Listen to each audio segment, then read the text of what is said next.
Messias, Ele que me abençoou e permitiu que eu estivesse aqui hoje. Trago um abraço também da 20ª Companhia de Polícia Militar da cidade de São Luís de Montes Belos.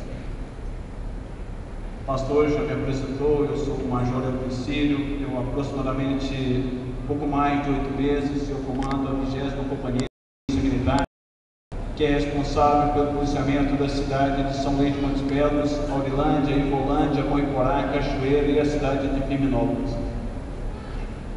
Antes eu trabalhava numa área da polícia rodoviária, eu comandava uma equipe chamada TOR, Tático Operacional Rodoviário. Nós fazíamos um trabalho voltado ao combate ao narcotráfico, esse tráfico que migra de outros países para o Brasil. Eu resolvi vir fardado, embora eu fiquei relutando por fardado, não vou, eu resolvi vir, porque o assunto que eu tenho a tratar, embora seja dentro da palavra, é um assunto que se refere à segurança pública. Então, por se referir a isso, eu procurei vir fardado, mas tive o cuidado de deixar minha arma na viatura para que não escandalizasse ninguém, porque às vezes eu podia falar o tempo todo e alguém está pensando: ele acha que vai prender alguém ali em cima? Por que está armado? Será que alguém vai fazer um assalto ali dentro? Não precisava ter vindo. Então, para evitar que o inimigo colocasse alguma raposinha nas nossas cabeças, eu resolvi vir fardado, mas a viatura está lá fora e a minha arma como instrumento de trabalho está lá dentro. Desde que eu comecei o trabalho aqui na cidade de São Luís de Montes Belos, graças a Deus, eu sempre reconheço que foi Deus, porque sem Ele eu não teria tido sucesso nenhum.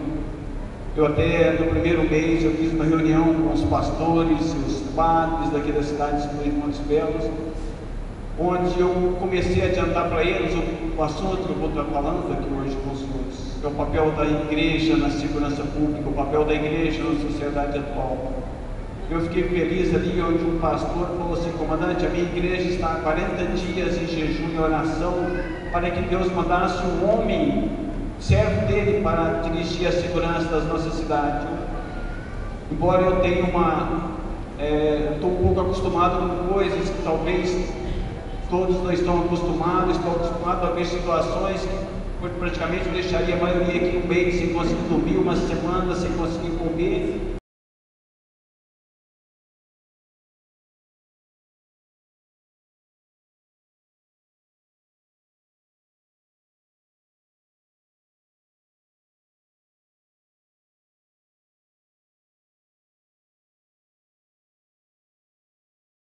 Aí eu pedi: Espírito Santo, não permita que o meu eu prevaleça sobre o eu do Senhor. Então eu me deixei com que as lágrimas descessem, porque senão eu não seria um cristão, eu estaria ali. E isso acontece muito, às vezes nós nos sentimos poderosos demais e deixamos que o Espírito Santo faça o que Deus quer que Ele faça nas nossas vidas. Então nós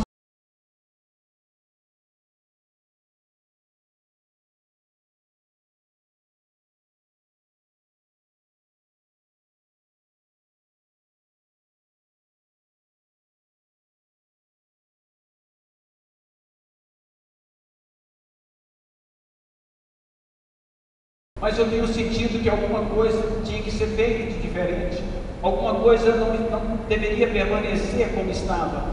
Então eu comecei a fazer umas palestras em escolas, alertando inclusive o pastor. Eu agradecer ao Senhor pela oportunidade, já falo para o Senhor: eu tenho uma palestra para jovens sobre os passos. Eu tenho feito assim, o Senhor me permitiu, um dia eu posso fazer uma palestra com os jovens, com um data show e tudo mais. Eu tenho feito essas palestras em escolas, procurando afastar os jovens do mundo da criminalidade, mostrando para eles os perigos do álcool, mostrando para eles a realidade das drogas, mostrando para as moças o que é o caminho, os deslizes que levam à prostituição.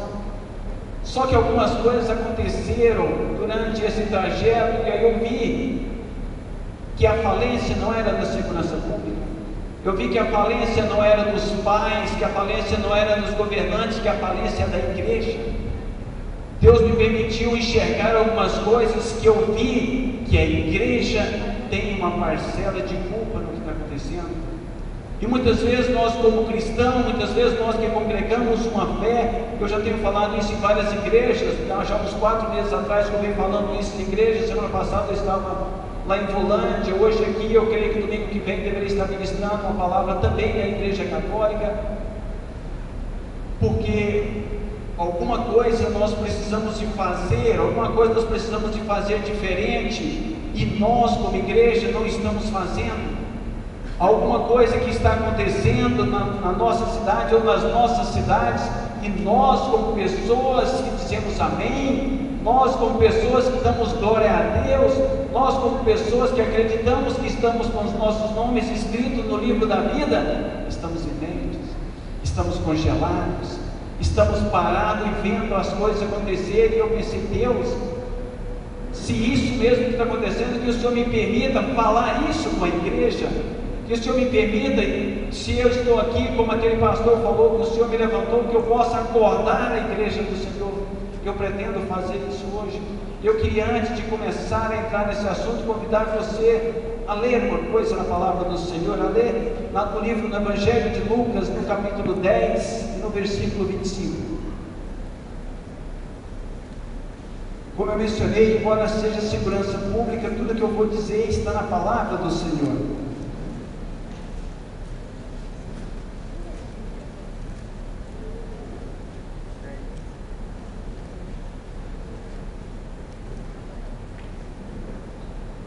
Quem encontrou, diga amém. Amém. Poucos amém, algumas pessoas procurando.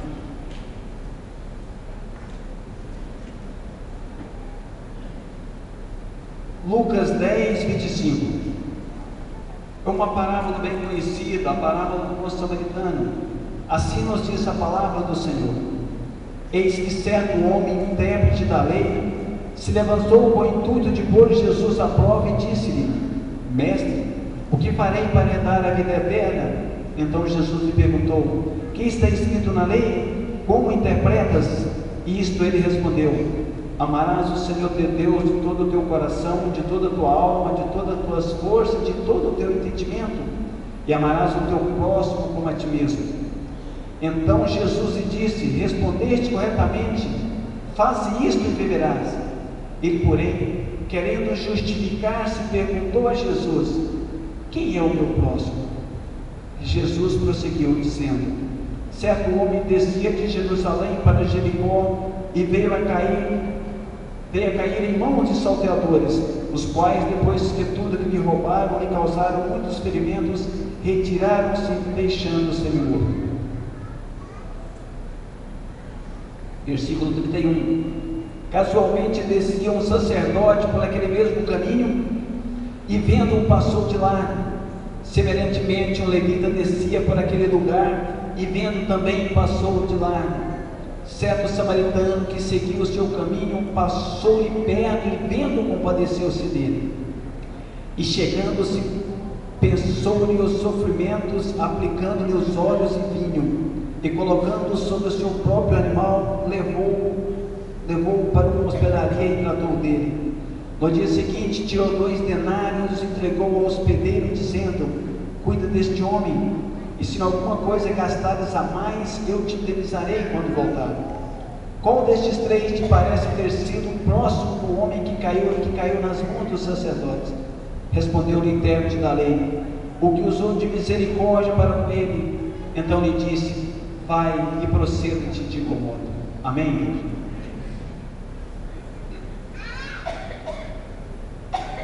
Alguns fatos, eu vou procurar usar alguns exemplos sem mencionar, são exemplos reais, são fatos que aconteceram, eu vou mencionar sem citar nome, por respeito às pessoas, por respeito às famílias, mas eu tenho certeza que muitas pessoas que sabem dessa história.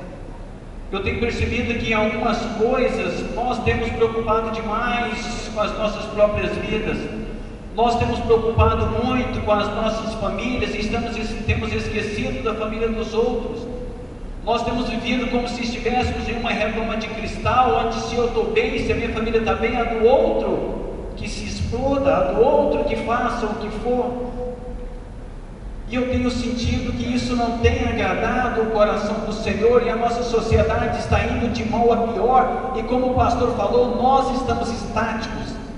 Nós estamos aceitando, a partir do momento que eu ligo a televisão, que eu assisto lá falar que o Supremo Tribunal legalizou digamos assim, o relacionamento entre homens, entre mulheres, entre pessoas do mesmo sexo, e a partir do momento que eu olho, nossa, o que é isso? Eu estou acostumando. Hoje o que é isso? Amanhã eu fico pensando, depois de amanhã eu acho normal. Daqui uns dias homens estarão abraçando com homens, mulheres estarão abraçando com mulheres e fazendo mais coisas, e nós vamos estar passando, olhando, colocando a Bíblia de braço de braço. Não estou nem aí, não tem nada a ver com isso, eu vou para a igreja, eu vou para o céu.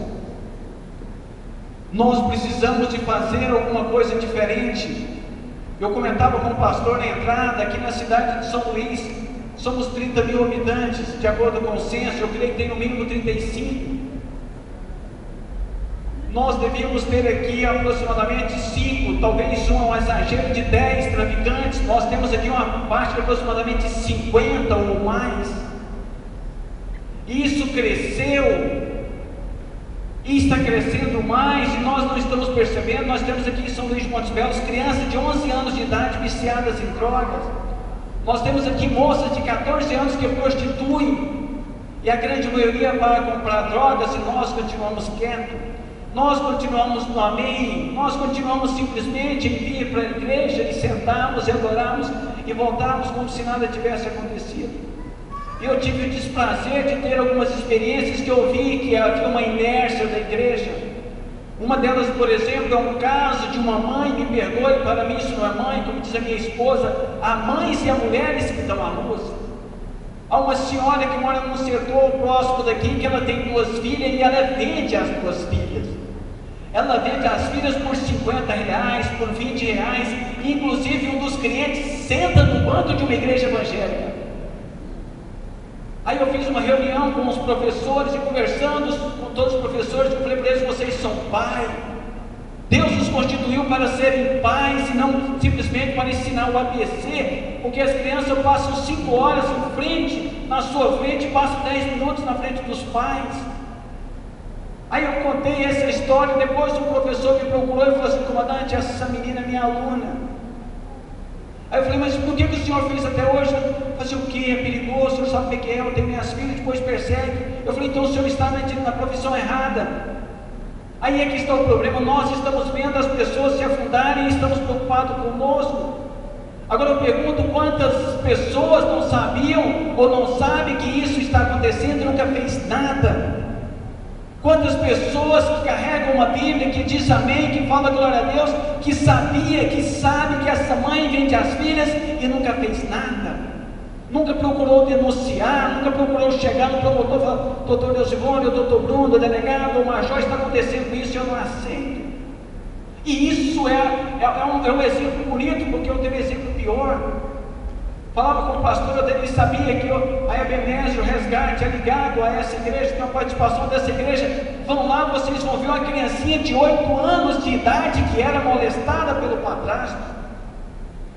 Está lá, 8 anos de idade, molestada pelo padrasto. Agora eu pergunto: quantas mães não sabiam disso e não fez nada? Quantos pais não sabiam disso e não fez nada? Quantos vizinhos sabiam disso e ninguém fez nada? Eu até imagino a criança chegando: papai, a minha amiguinha falou que o pai dela, o padrasto dela, está passando a mão nas perninhas dela. Cala a boca, fala, mas você tem nada a ver com isso? Às vezes a mãe chega: meu amor, fiquei sabendo que o vizinho aqui, a menina dele está sendo molestada. Você tem alguma coisa a ver com isso? Vai cuidar da sua filha, fica calado.